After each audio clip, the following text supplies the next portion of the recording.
Ite kin fila kin saba fara ɲɔgɔn kan bobo dula so n'i ma bɛn ni ɲɔgɔn ye ɲɛgɛnɛ jiw pɔtɔpɔtɔ dalila bilaniw dumunitɔ bɔnniw sirabaw kan ani kogojuw kɔrɔ kini kan buye tɛmɛbaga ye kin filanan na a soso die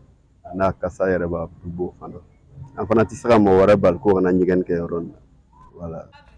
I mana don dɔw ka so ɲama yɛrɛkɛni jinɔgɔ bɛ fan bɛɛ minɛnɔgɔ ko ji faniko ta bonjɔsi ji o n'a ɲɔgɔnnaw bɛ tilen ka si ni lu denw ye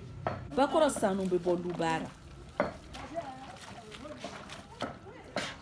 N'i bɛ yɛrɛ la lu kɔnɔ n'i ka yɔrɔ lalaga a saniya yɔrɔ saniya nu mais n'i bɛ foroba lu kɔnɔ a ka gɛlɛ dɔɔni parce que yɔrɔ i b'i ka yɔrɔ lalaga dɔw b'a ta to yen soso kelen bɛ bɔ o yɔrɔ la ka tila ka to ka n'a bɛɛ ci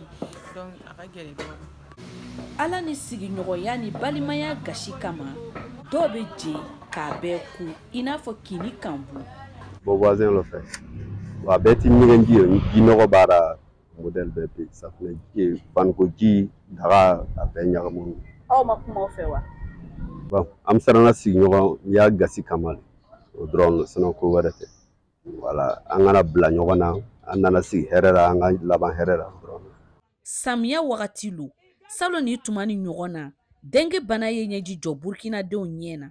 maa 40,000 ni kɔ o le ni bana kura ni sɔrɔ min bɛ sɔrɔ ni soso sabu ye o cɛ ma 500 ni kɔ bɛna faatu an ka kɛnɛya sira maaw fɛ o sabu bɔra jinɔgɔ labila ni lora Madi Kabore bɛ baara kɛ service d'hygiène na a kɛra faniko ji le o a kɛra minanko ji le o a kɛra ɲɛgɛn ji le o banakisɛw tɛ fɔn a kɔnɔ parce que soso bɛ fan la ji le kɔnɔ ni ji don lɔn lo donc soso bɛ fan la a kɔnɔ o fan n'o bɛ tɔtɔ a bɛ tila ka kɛ soso ye ka bɔ k'an cincin donc soso ninnu sugu en tout cas au moins 3 lo bɛ yen min bɛ sumayaba di min bɛ wele ko den min bɛ sumaya yɛrɛ di. ale fɛ jinɔgɔ labila kɔlɔlɔ danni tɛ sumaya ni dengue bana sɔrɔ kan. safunɛ ji b'a ra sɛgɛn b'a kɔnɔ donc sɛgɛn de bɛ siman ɲimi a tɛ se n'a ma ji woyo sira ninnu bɛn donc n'a don bɛnna fana o kɛra ko ni sanji nana ji ka boli ka tɛmɛ a kana don luw kɔnɔ ka bon bɛn o tɛmɛnen kɔ a bɛ woyo ka taa bajiw ra donc ji nɔgɔ lo ale ji kelen kelen dɔ bɛna kɛ ka nanfɛnw sɔn a bɛna tila ka na tuguni an b'o san k'a dun donc a bɛ se ka kɛ sababu ye ka bana lase an ma.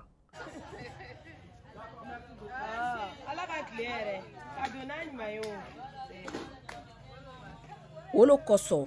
kabini samiya da donna lon o lon tile mana bɔ kɛnɛya sira maaw bɛ lu ni lu ma hɛrɛ ka baro kɛ ni musow ye u ka janto wulada nɔgɔ kɔlɔlɔw ra.